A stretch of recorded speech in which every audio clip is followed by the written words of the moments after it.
What other people's action that you can like? Oh iya. Kamu tuh kalau orang ngapain gitu, ciri Kamu nggak Action suka. ya? Iya, tindakan orang kadang lain yang ada nggak orang disukain. nyatin Yang aja nggak disukain. itu bikin kita nggak Engkau kan aku. Tindakan orang lain. Kalau di action sih nggak ada. Paling ke karakter. Nggak suka. Oke. Sifatnya. Gimana Sifatnya. Ya, ini bukannya buka aib orang atau nah, semoga aja yang saya ceritakan itu orangnya terima ya. Ketika di sekolah itu saya satu kelas ya. Ya dia tuh kayak ya memang benar kata Bang Nelan gitu. Jadi teman itu ada maunya. Ya. Tapi yang sekarang ini yang menurut saya berbeda gitu. Maunya beda gitu ya. Maunya beda. Berbeda kasta. Jadi ketika di sekolah atau di kelas itu dia menganggap saya itu seperti best friend. Forever nggak? Forever. Tapi ketika kita balik lagi ke apa yang namanya habitat atau punten ya, sebelumnya kan saya kan di pondok itu ya di kamar gitu kan. Dengan kalau satu kamar itu kan otomatis ada beberapa Banyak lah yang antri ya. iya Si budukan dari- ngomong anak. iya SMP SMA ada semua gitu ya dari berbagai macam karakter. Ketika kembali ke asal atau tempat tidur itu udah beda gitu tuh. Jadi menganggap saya itu kayak lu mah cuma temen di kelas doang gitu. Nah itu yang paling bikin saya enak sih. Berdasarkan cuma formalitas doang. Iya, jadi di sini aja lu nggak kerabin gue gitu. Pas di sana ada temen yang lain Yang lebih asik. jauh sama gue. Cegira ada maksudnya. Karena kali Boleh dulu. Terus. ya. Ada lagi. And response guys. Ada lagi. Kayaknya udah satu pemikiran deh. Ya itu ya. Berarti kita ngecas semua nggak. Lebih ke sifat itu ya. Iya. Bukan ke tindakan orang lain yang nggak disukai. Tik gitu pak. Tik face itu. Tapi ini menarik sih sebenarnya buat kita kan maksudnya sering kumpul ya. Tindakan apa sih yang lu nggak suka dari temen lu gitu. Itu sebetulnya ya kalau ada yang ngerasa begitu diungkapin aja. Biasanya gitu personal bu. Biasanya nggak usah dibawa gitu. Iya sih, enggak I mean gini, kan kita bersama gitu. Iya. Barangkali ada yang sikapnya yang kayak gimana iya, itu. Ya, mungkin kayak modelnya Akbar gitu kan actionnya ketika dia ingin mencurhatkan isi hatinya kepada temennya tapi temennya ternyata menjudge dia gitu kan. Nah, itu kan salah satu action yang nggak bikin dia nggak suka. Gila saya. Jadi bukan apa namanya? Bukan tindakan orang lain yang nggak suka, tapi tindakan saya sendiri yang mungkin kalian nggak suka. Iya, jelas. First of all, saya orangnya cepet ganti pikiran. Iya, fix. Kadang tiba-tiba set gitu, begitu. Kayak bilang jatuh. Iya. Dan kadang saya harus on time. Kadang juga istilah santai bae lah. Iya. Kader OTW jam terlalu saji sampai makan. Itu yang saya sendiri nggak suka dengan perilaku saya yang cepat ganti pikiran. Itu kan menyusahkan orang lain. Benar. Iya benar. Serius itu menyusahkan orang Tapi lain. nomor papa oke Andi. Apa dikit? Coba guys. Betul. Saya yakin kalian kadang bingung sama kadang hari ini begini, hari ini. Kok udah ngerti kalau gitu. Tapi saya belajar deh di antara kan kita kan bekerja ada leader lain gitu kan, Pak absen. Kadang saya di sekolah juga ada leader lain gitu. Oh ternyata kadang sudut pandang orang di atas tuh beda sama yang di bawah. Itu yang membuat orang tuh pikirannya beda. Pikirannya beda gitu. Apa yang kamu lihat dari bawah, sok saya sekarang kita aja nih lihat ke bawah sama orang yang lihat ke sini itu, yang di bawah Pasti sana beda itu. Jadi tekanan juga mempengaruhi. Kadang saya harus bilang begini, tiba-tiba langsung main slok ke sini tuh, karena point of view-nya beda gitu, sudut pandangnya beda. Tapi itu menyusahkan. Saya yakin teman-teman tuh susah gitu, kadang mengikuti alur gitu. Itu yang saya sendiri pengen, saya tuh pengen ajak, ngerti nggak? Gini aja. Tapi ketika kamu di atas nggak bisa begitu aja guys, ternyata guys. Emang harus Jadi mendengar good listener itu ya penting gitu. Kayak misalkan yang inilah decision yang baru kita hadapi. Tapi gini loh, kadang ya kok mendengarkan satu orang daripada banyak orang gitu. Itu kan karena dari 100% orang yang berpendapat positif, mungkin 7%-nya positif, 30%-nya negatif. Tapi yang didengarkan yang negatif guys. Nah Nah, itu kan nggak make sense kan, Iya. secara kualitatif nggak make sense. Dengan kuantitatif. Tapi kuantitatifnya itu make sense loh. Karena mendengarkan yang sedikit kadang penting, gitu. Kadang tanpa harus persetujuan kalian, saya juga butuh gitu. Sekolah juga atau orang lain juga kadang karena posisinya di atas ini penting nih gitu. Nggak harus persentase 100% ini masih banyak kok. Tapi di sisi ini nih, yang kecil itu yang merusak gitu. Jangan rayap yang ada di sini, tapi sometimes kita butuh rayap itu gitu, biar kita tahu retaknya di mana sih gitu. Oh ini di sini nih gitu. Jadi misalkan ada toxic tuh, ya hilangkanlah dalam kehidupan ya. Tapi kadang kita butuh di situ tuh, gitu. Itu yang saya susah pelajari untuk bikin kalian tuh, aduh kayak terbaik sih kadang ngomong kayaknya kan. Itu kan yang kadang saya sendiri tuh kayaknya kalian tuh nggak suka gitu sama saya gitu sih. What are you doing to invest in your relationship? Invest di sini tuh maksudnya yang kamu tanamkan, siapin apa yang disiapin yang kamu ya bekali dalam relationship itu Yang mau terserah ya. disiapin tuh It's up to you whether in love or in friend. Wis patung apa? Jadi Iya. Kalau sama aku yang udah berkeluarga kan pasti dia udah invest komitmen kan nanti ke depan gini. Udah DPA. Mana? Saya sebenarnya orangnya percis sama Atong. Apa namanya? Takut akan masa depan. Saya tuh orangnya overthinking banget. Ya, itu tuh. Takut akan masa depan. Sok tegar. sok rosa. Iya. Fake smile gitu. Fake smile. Fake taksi bukan. Fake agent. Ya udah Jadi dari overthinking itu akhirnya beneran kalau yang saya lakukan jadinya minder gitu dan lain sebagainya. Apalagi saya punya fisik yang nggak terlalu sempurna lagi. Nobody's perfect. Jadi apa yang kamu Karena saya kurus. apa yang kamu invest? Gue apa lagi? Enggak gini, karena saya kurus dan saya mencoba untuk gemuk tuh udah many ways aku Jangan coba jangan dan lain jangan itu jangan salah Jeff. Sandi itu mencoba untuk kurus. Nah, iya saya tahu, tapi kalimat yang selanjutnya nih, karena nanti banyak orang yang bilang, "Jeff, kok kurusan sih?" Itu sebenarnya sakit banget. Iya, kalau kalian nggak pernah tahu apa yang orang itu lakukan untuk membuat dirinya tuh better. Iya. Contohnya saya udah ngikutin OCD. banyak latihan lah. Promil Daripada ya. Sandi. Misalnya dulu sempat ke gym, sempat minum suplemen gitu kan. Ketan wedek. Agung. tapi ya segini aja gitu. Dan Agung kok pas ada bersih. orang yang bilang, kok kurusan ya? Jeff, itu udah sakit gitu. Kamu nggak tahu aja apa yang udah saya lakukan. Kalau cewek dibilang kurusan gimana tuh? Aku dari suami juga dibilang Iya. Yang paling utama I know sih that feel. berusaha lebih baik ya. Berusaha lebih baiknya karena di bidang pekerjaan ya. Semangat. Saya ninggalin kerjaan sebagai guru tuh konflik batinnya tuh berat banget. Wow. Gue banget coy. Bahkan sampai saya udah bekerja beberapa bulan pun saya tuh masih ngelesin orang gitu, ngelesin anak Memenuhi Gak bisa move on untuk guys. memenuhi desire saya gitu. Ya. Jadi saya tuh sering banget pulang jam 5, saya lanjutin jam 6 ke Cirebon, terus balik lagi jam 10 ke Majalengka. Itu hampir berapa bulan gitu ya. Kuat. Iya, harus gitu. Terus karena saya itu. Dan kayaknya itu sih yang saya invest itu kayaknya.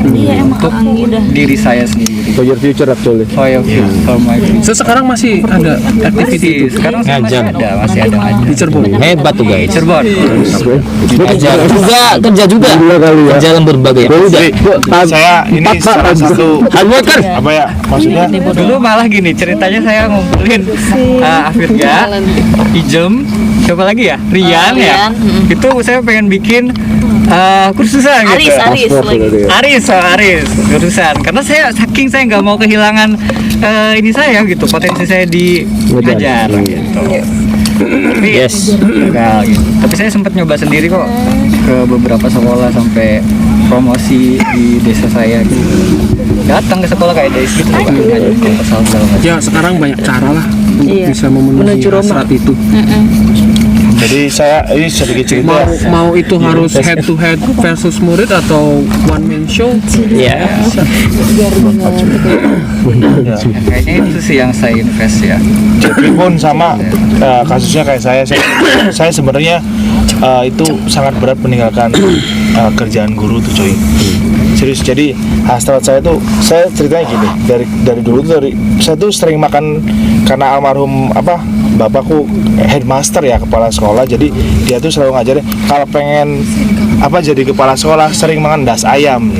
Saya doyan das ayam waktu itu karena saya sering jadi doyan nama das ayam tuh karena potensi saya ya, jadi tuh kayak sugesti gitu kan. Tapi ternyata bro, saya begitu lulus kuliah saya ngajar 2 tahun di SMP 18 dekat rumah masa depan kuburan ya. Itu Pronggol ya. 18 Pak kami. Itu saya 2 tahun dibayar 400.000 per bulan dan dibayarnya 3 bulan sekali, 1.200.000 nombok coy. Dan saya maaf, saya udah nggak ada orang tua, jadi saya I have to fight gitu kan. Dia struggle lah. Jadi makanya saya nggak mau waktu itu, dan saya kebetulan kita punya ide sama Nelan.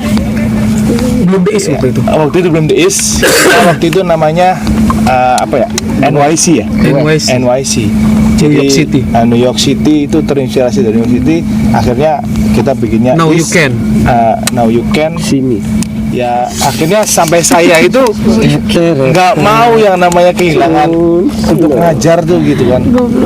Akhirnya ya saya harus bertahan hidup dengan cara apa ya, makanya saya harus murtad dari ini saya, maksudnya ijazah saya gitu kan. Nih saya diajarin sama orang ya.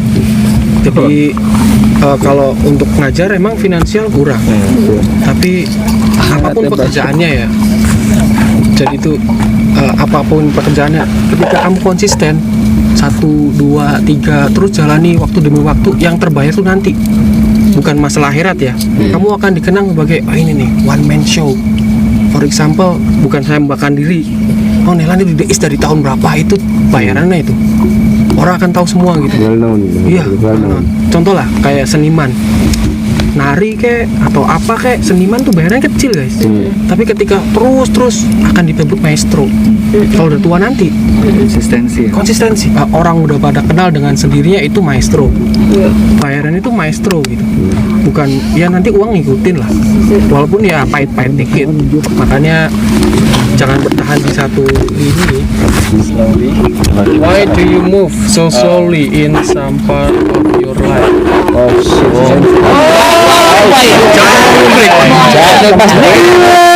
Bisa aja kenapa terlalu lama memutuskan untuk menikah sehingga itu menikah dengan orang lain gitu kan, bisa.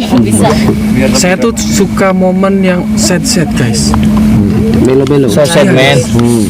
Jadi kalau sama kayak Put tadi, lihat orang terus ada orang yang itu, saya terenyuh juga sih di jalan. Pernah nih jalan dari mau ke DIS, kebetulan lewat jalan Fathahillah yang panjang itu loh. Waktu belah ya. Nangis tinggalan coy. Dewek kan numpak motor Grand. Nangis tinggalan gitu. Tapi dari sesuatu yang sedih itu jiwa saya itu terus hidup gitu. Kayak terus wah ada yang memacu gitu. Daripada senang-senang baik kayak nggak ada momen ini, lagi senang-senang aja nih begini nih. Udah lama saya nggak ngerasakan sedih yang bener-bener dalam gitu. Jadi ya kenapa di pertanyaannya why? Ya kayaknya saya nggak mau aja gitu meninggalkan momen itu pilihan kan. Ada orang ira sih move on coba. Justru buat saya itu ya enak gitu mengenang suatu yang sedih-sedih itu kayak apa ya San? Kayak orang bunuh orang gitu. Jadi gini ada psikopat gitu. Bukan sebutin namanya ini Gimana? Apa namanya masokis. Jadi suka menyukai menyakiti diri sendiri. Iya, tapi dengan hal yang fisikal bisa ini. Saya momen-momen itu tuh suka, dan saya masih ingat part-partnya gitu. Momen-momen sedih karena ya orang tua atau karena temen, seneng tuh, enak tuh. Jadi tuh soul tuh hidup terus gitu. Iya serius, daripada kayak misalkan Agung mengingat kata la haula wala quwata illa billah. kalau lagi senang sama lagi sedih beda coy feelnya. Benar. Jadi saya lebih suka yang sedih-sedih aja lah, biar tetap hidup gitu. Ngomong ya Allah, makanin temen beda ketika lagi senang. Ya Allah, ditake temen nggak enak guys, kurang enak gitu di hati. Gak apa-apa lah, iya nggak jos gitu, nggak jos. Malah kadang aku ngerasa gini, aku takut dikasih kebahagiaan terus.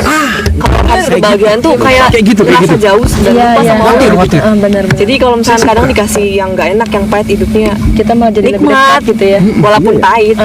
Kan ada ya pepatahnya 1000 rakaat 1 kali renungan itu lebih baik dari 1000 rakaat. Iya. Urip seneng bae terus ya Iya tidak bro, apa-apa tapi ya. rada kinca. Saya juga gini kadang orang tuh ngeliat, wah iku Alvan enak gue, uripnya seneng bae aja. Nah beli beruang, Beli werus. nggak tahu prosesnya. Orang kan lihat hasil pak. Ya gitulah intinya. Jadi kalian Kalau ada saran pedagang saya laku, pelihara momen-momen itu. Bukan untuk nggak move on, cuma mengingatkan aja. Iya benar. Reminder. Suatu saat tuh Buat butuh pembelajaran untuk banget kan. hela nafas tuh kerasa. Self reminder. Iya. Next. Sampai Question is, what is your the biggest fear? What is your biggest fear? Bro itu. Tadi aku deg-degan tuh sebenarnya. Sama aja. Juga deh. Bikin mati ya. Deg-degan gitu. How to tell-nya gitu kalian. Oke. Kenapa soalnya? Soalnya ini fierce banget gitu, fear banget. Takutan terbesar. Jadi ini ada fearness bener kan? Yep. Ya, goodness. Fearness masa lalu dan fearness saat ini. Gemeter sampai tangan serius. Nggak apa-apa itu enak. Artis guys. Enak. Sebelum nikah, I do anything for him. Merinding sumpah. Karena ya dia tuh laki-laki pertama yang aku sukai dari kecil. Tuh. Bahkan kayak Ajeng bilang tadi, sempet sering kepikiran dia nerima aku nggak ya gitu.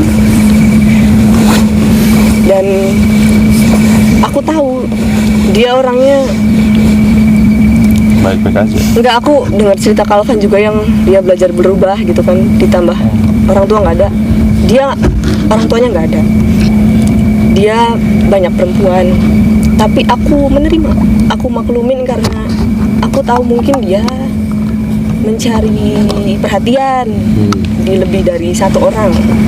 Mungkin dia kurang mendapatkan perhatian dari sosok seorang ibu gitu ya, sosok seorang perempuan dan keluarga itu.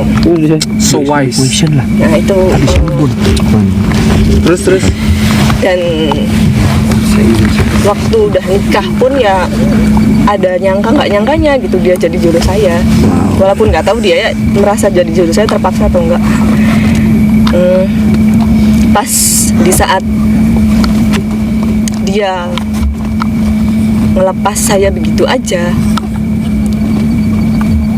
kok ketakutan saya terjadi gitu tuh. Nah di situ ya sedih lah pasti kan, dan ambil banyak pelajaran. Ternyata cinta saya terlalu besar ke dia. Allah kayaknya nggak suka aku kayak gini. Allah nggak suka aku terlalu cinta ke manusia ternyata. Makanya aku dikasih kayak gini. Cuman mungkin semoga kalian nggak alamin. Ya butuh iman juga sih untuk percaya di masa depan tuh kamu bakal dapat kebahagiaan. Aku percaya kata-kata itu aku percaya kata-kata itu tuh bukan sekedar didengerin tapi juga butuh iman gitu. Karena kalau kita nggak percaya ya kata-kata itu cuma sekedar kata-kata kan, cuma sekedar kalimat gitu, just words. Tapi kalau kita yang nggak yakin ya kan, ya udah. Toh sesuatu hal ketakutan yang paling aku takutkan terjadi gitu. Jadi gimana ntar masa depan gue ya terserah deh gitu. Jadi udah nggak ini banget.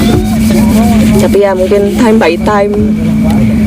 Awalnya aku dipaksa untuk menerima, dipaksa untuk ikhlas. Bingung sih nyalahinnya siapa. Karena dia pilihan aku sendiri kan, bukan pilihan orang tua, bukan pilihan siapapun. Gitu. Itu fearness yang pertama ya. Fearness yang kedua di masa sekarang. Yang aku takutin adalah masa depan. Yang aku takutin adalah apa yang terjadi ke depan. Karena dampak dari universeku yang kemarin itu ngefek banget sama kehidupan aku. Satu, aku kan lepas kerjaan semua yang di sini nih. Yap. Passionku jadi guru, orang tuaku, teman-teman semua di sini aku lepas untuk bisa sama dia. Dan kedua, ya otomatis aku balik lagi ke sini kan kehilangan pekerjaan dong. Oke. Aku ngerasa titik di mana aku kok nggak bisa ya bahagian orang tua gitu. Kesal tuh sama diri sendiri tuh. Ya. Kenapa sih aku nggak bisa gitu?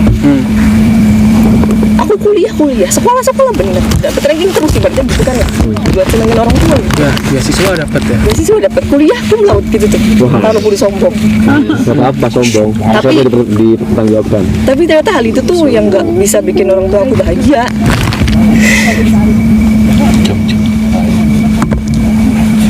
Alhamdulillah kan aku dapat kerjaan. Tapi kalau habis pulang kerja sama kayak Kanela sama Oji, kalau pulang aku masih nangis. Cuman gimana caranya biar orang rumah nggak ngelihat mataku sembab. Aku sampai ke masjid dulu atau ke makam mantan mertuaku ya, untuk biar mataku nggak sembab kelihatan sama mereka gitu. Aku nggak pengen mereka ngelihat aku sedih gitu. Nama pikirannya. Nggak pengen.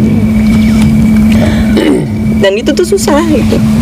Sampai kalau misalkan di rumah sedih pun di kamar lama. Dan gimana caranya jangan nangis bombay gitu, nanti kelihatan mata sebabnya. Jadi ketakutan yang sekarang tuh ya apa yang akan terjadi di masa depan. Aku takut kalau bapak nggak ada gimana gitu. Karena sekarang mama jadi tulang punggung, jadi otomatis kan harus tuh, aku nggak boleh lemah.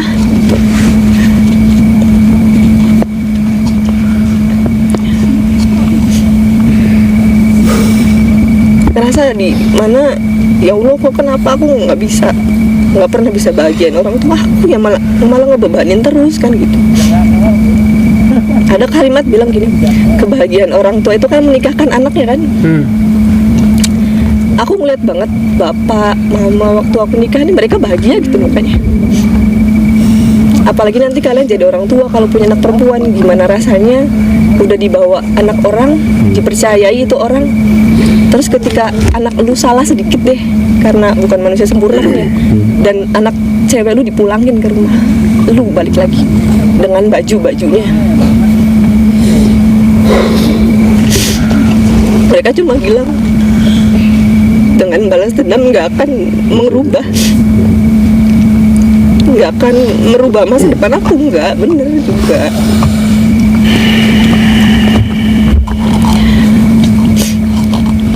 Sampai kalau misalkan cerita ke orang gitu, gue tuh yakin lu tuh dikasih gini kayak karena lu tuh kuat, karena lu tuh bisa gitu.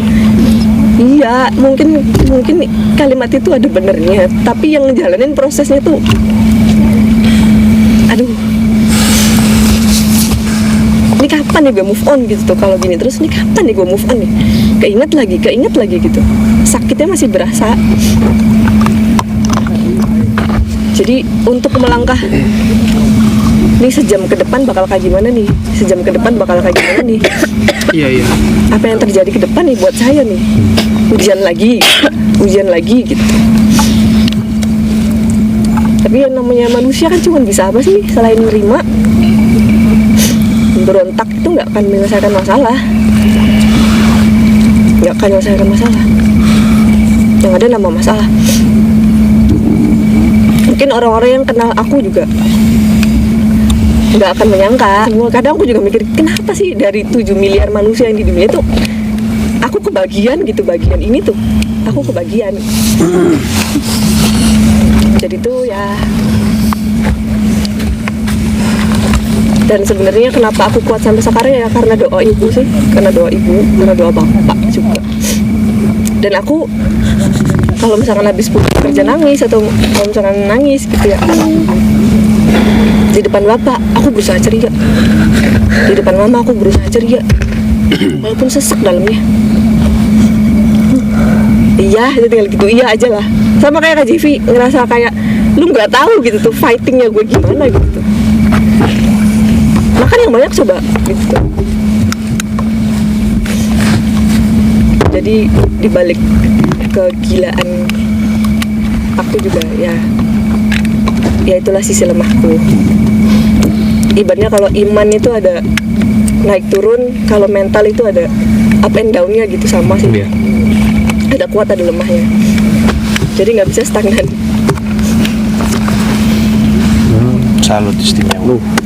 Satu sih yang gue masih akhirnya jadi pikir gitu gue. Gimana tadi kayaknya juga semuanya hampir semua di sini ada yang bilang soal membahagiakan orang tua gitu.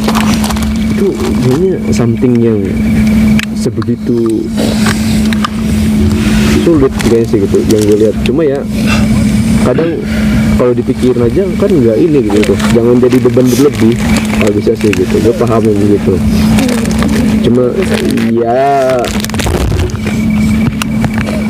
Sebenarnya orang tua bisa bahagia melihat gue bahagia. Kalau saya ya, bahagian orang tua tuh kalau mereka tugasnya selesai, ada dua hal. Satu, mereka sedih nggak bisa ngurus anak lagi gitu, even itu laki-laki atau perempuan gitu, ya nikah lah katakanlah, tugas itu mereka selesai kan, pasti bahagia itu, tugasnya selesai. Aduh, saya tuh satu sisi ya seneng karena saya udah sampai sini, amanahnya selesai, walaupun nggak totally selesai kan. Satu sisi lagi mereka masih sedih. Pernah sih kita pernah punya momen perpisahan kan, graduation lah, selesai, bangga kita, selesai tugas kuliah. Sisi lain kita pisah sama teman-teman gitu, sama dosen, momen-momen di kampus, ya kayak gitu, more than itu gitu. Jadi nggak usah terpikir. Kalau saya sendiri, mana ada sih orang tua yang langsung to the point, duitnya Anovira jaluk, nggak gitu kan. Nggak secara finansial atau ayo kamu cepat lulus kuliah, ayo kamu cepat dapat kerja, nggak begitu guys. Nggak gitu kayaknya orang tua. Walaupun nge-push anak untuk motivate untuk ayo kamu bahagia dengan caramu sendiri gitu, nggak dapat kerja atau gimana. Selesai aja, selesai. The beginning of the end. Itu guys. Saya termasuk orang yang susah nangis, tapi nangisnya itu nanti kalau udah sendiri. Iya. Apalagi kalau udah ngomongin orang tua. Saya itu udah ngeburu-ngeburuin buat lulus, pengen lulus. Sebulan lagi orang tua tuh nggak ada yang nemenin saya wisuda, bro. Satu lagi, sebentar. Sampai saya tuh pengen tahu nih gimana caranya bikin mama bapak tuh bahagia. Aku sampai nanyain, apa sih Ma yang bikin mama bahagia? Aku pengen lihat aku S2 aku kerja di luar negeri Ma, gini. Sekalian aku juga pengen jauh dari kehidupan mereka gitu tuh. Mereka tanda kutip mereka berdua ya, pengen pergi sejauh-jauhnya gitulah. Sampai kata mama, gak usah, mama cuma pengen kamu nikah sama orang yang bisa sayangin kamu, bisa ngebimbing kamu, karena mama sama bapak gak selamanya hidup. Saya itu ya, ada sesimpel itu ya. iya, Sesimpel itu. aku nanya bapak, Pak, Itu apa kan. yang bikin bapak bahagia? Nggak tahu. Bapak udah sampai, kalau bapak tuh orangnya diem, tertutup. Jadi kalau marah dia dipendem. Udah segitunya gitu. Cowok. Nanti lu bisa. semua bakal jadi bapak, pasti ngerti lah rasanya gimana. Makanya memilih pasangan itu hati-hati, udah itu aja. Iya, siap. Thank you. Ya. Ambil hikmahnya aja.